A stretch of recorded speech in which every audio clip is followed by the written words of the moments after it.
Government has officially set up what's known as a regulatory sandbox, and that is expected to provide the guidelines for businesses offering fintech products, services and solutions.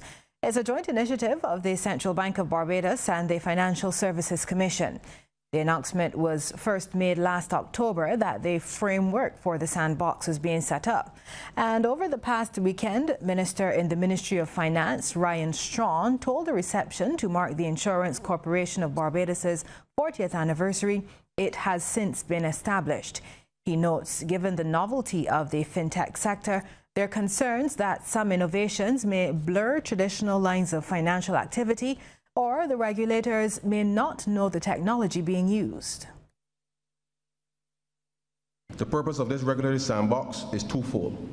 For businesses, it allows them to test the feasibility of their innovations in a real world, but controlled environment, while for the regulator, it provides an opportunity to better understand the nature of the product or service, and by extension, to determine whether the existing regulatory framework is sufficient or if a new type of legislation may be required. Mr. Strawn says the ultimate aim is to ensure that innovative technology is not stifled while protecting Barbadians and the financial system.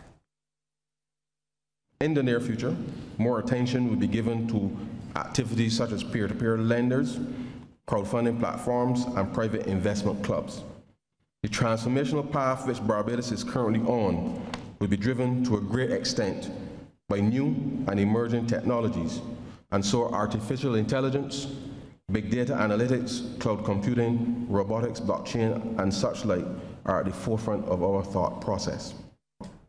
Fortress Fund Managers is cautiously optimistic about the future of its investment, even as economic uncertainty continues to affect markets both in the Caribbean and internationally.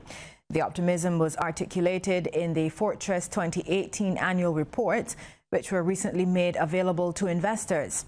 The reports highlighted the performance of the Fortress Barbados and US dollar mutual funds. Now, speaking specifically to the Caribbean Growth Fund, the company's primary equity fund, Investment Director Roger Cave noted that it was a positive year for the fund, which recorded a 5.5% return in the year ended September 30th, 2018. There was also an increase in the net asset value. Mr. Cave expects more positive results in Jamaica and Guyana, where the equity markets were fully priced and where the economies are likely to be strongest.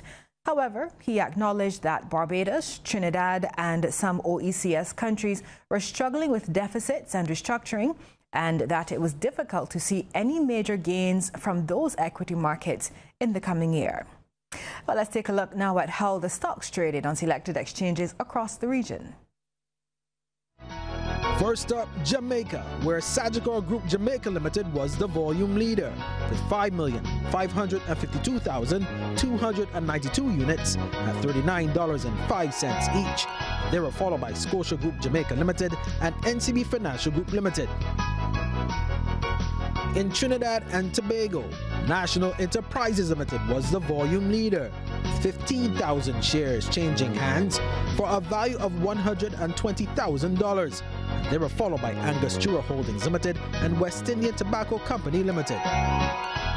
And right here in Barbados, First Caribbean International Bank was the volume leader, trading 412,735 shares at $2.86 each. They were followed by the Insurance Corporation of Barbados Limited and JMB Group Limited.